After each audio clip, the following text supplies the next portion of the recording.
Hello! In this video we're looking at variance and the standard deviation of discrete random variables, and this is for learning intention 31.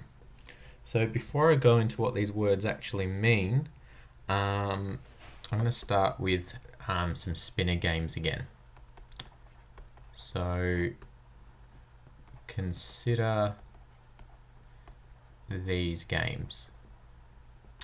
And I'm going to be very benevolent here, and going to make it so you're guaranteed to win dollars playing these spinner games. Isn't that nice? It's just to illustrate the point, really. So that's going to be one spinner. That's going to be our other spinner game. All right. So let's split this one down the middle. Split it that way, split this one down the middle, split it that way. Costs nothing to play. I know, amazing. What a game. Nothing to play. And here, with this game, you're going to win $8 if you land here, $6 if you land here, $6 if you land here. This game you're going to win $14 if you land here. You're going to win nothing if you land here, and nothing if you land here. Which game should you play? Well, you're good mathematicians now. You know that you don't take anything for face value. You can work out the expectation. You know a random variable when you see one, so let's set up a table. So for this one here we have, I've got to define x. Let x equal winnings in dollars. Got to do that. You have to define your random variable. So we have x and a probability that our random variable takes on the value of x. Let's see. So the probability of winning $8 is a half. The probability of winning $6 is a quarter. The probability of winning $6 is a quarter. Let's calculate our expectation of this game. Well, it's 8 times a half, which is 4, plus 6 times a quarter, which is 3 on 2, plus 6 times a quarter, which is 3 on 2, which and that adds to 3. 3 plus 4 gives us $7. Pretty cool. Play this game, you win $7 on average.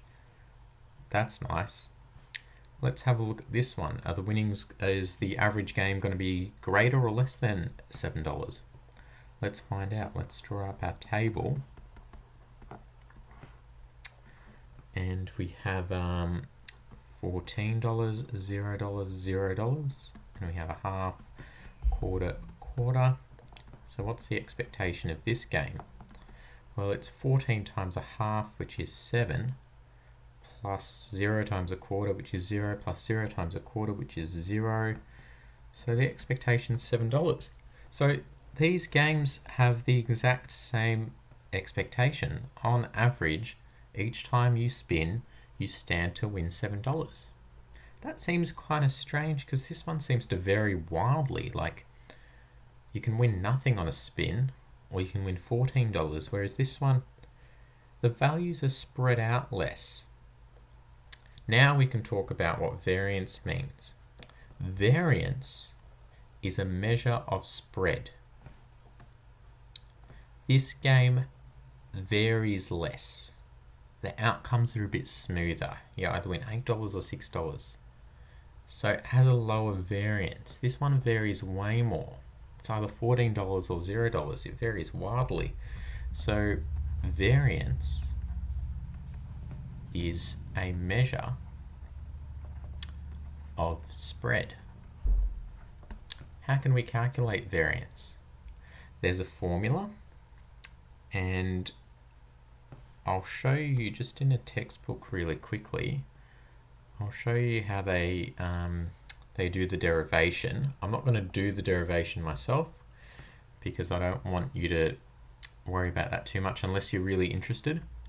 But you can see they go through these steps, they use the expectation theorem, and then they arrive at this formula for for variance. Alright, so this is the formula we're going to use.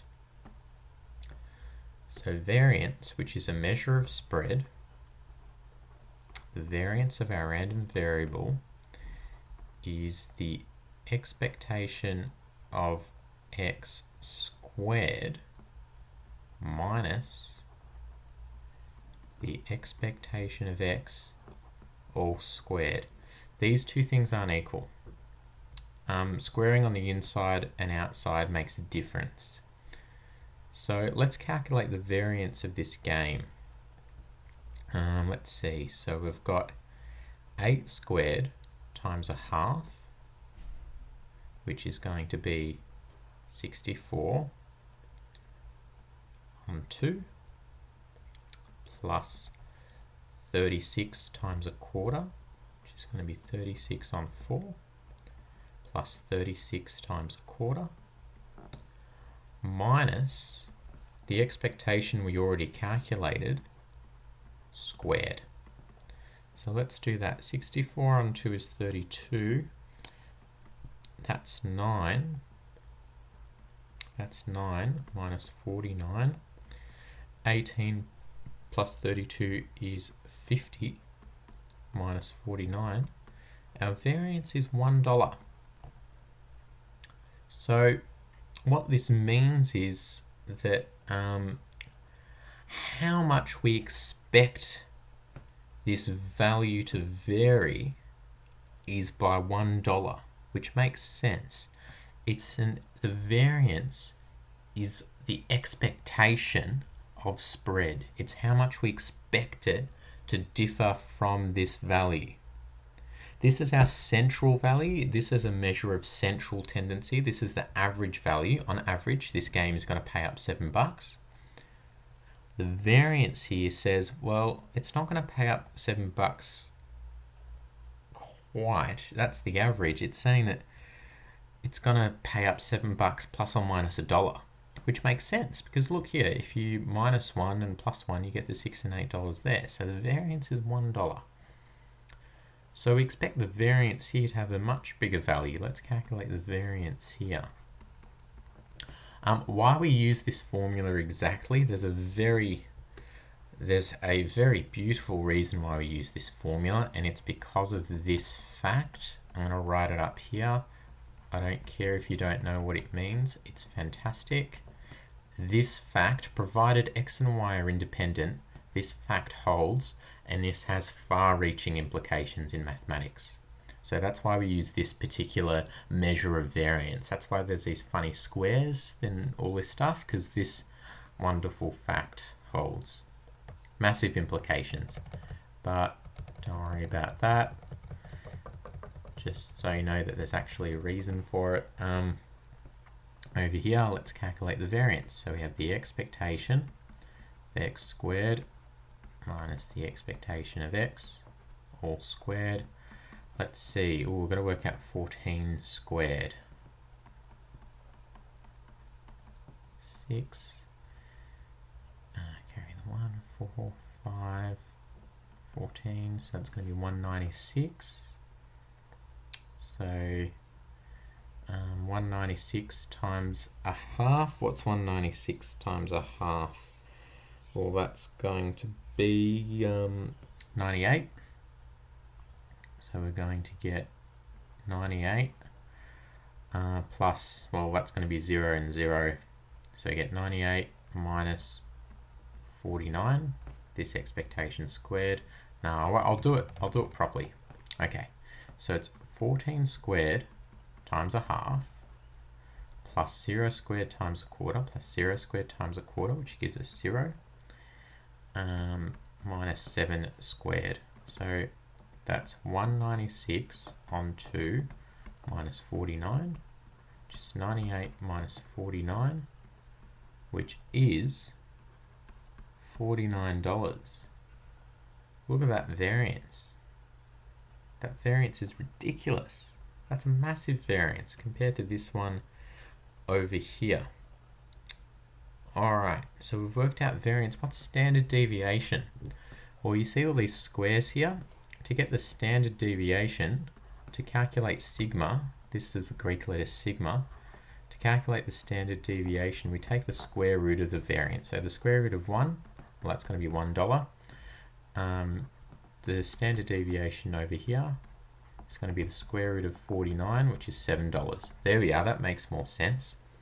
So the standard deviation tells us it's a measure of spread as well. We like to take the square root because it's more meaningful. So over here you can see the expectation is 7, and it's going to differ by $7. It's either going to be like $14 or $0. Over here the expectation is 7, but it's usually going to differ by $1. So variance is a measure of spread, and the mean or expectation, or the expectation of x, is a measure of central tendency. So how much it tends to be around the center value. Absolutely fascinating stuff. If you want a bit of extension, try applying these formulas to a roulette and try to find the expectation and variance. And if you have been, thank you for watching.